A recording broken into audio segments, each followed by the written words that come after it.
Ana işleyeceğin olursun. Ağırlığımdan içimiz yani. Degler toylar sıkıntı olmadı. O zaman toy geçelim.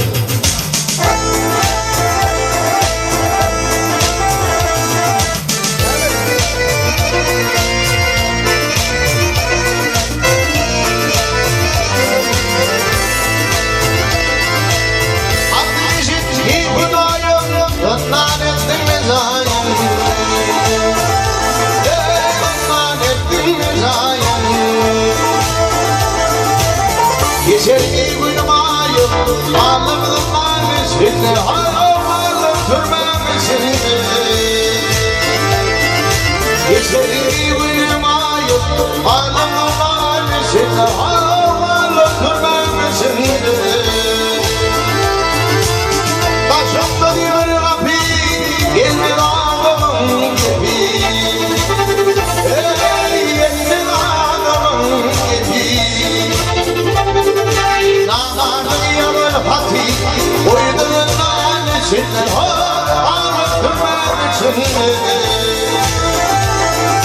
Nağarın yanın hati uydurundan içinde ağrıtırmen içinde.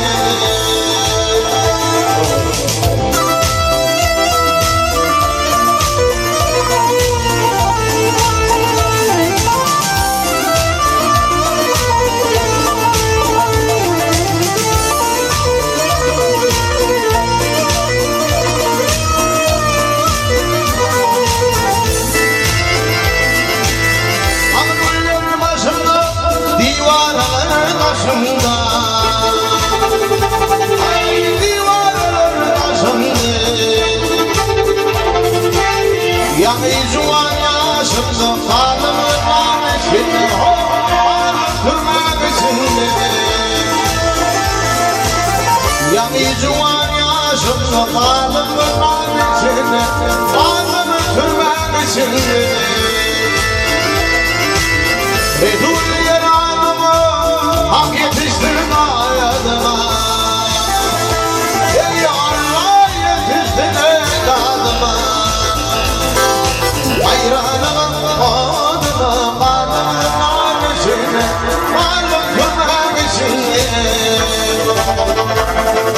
Hayranımın adına,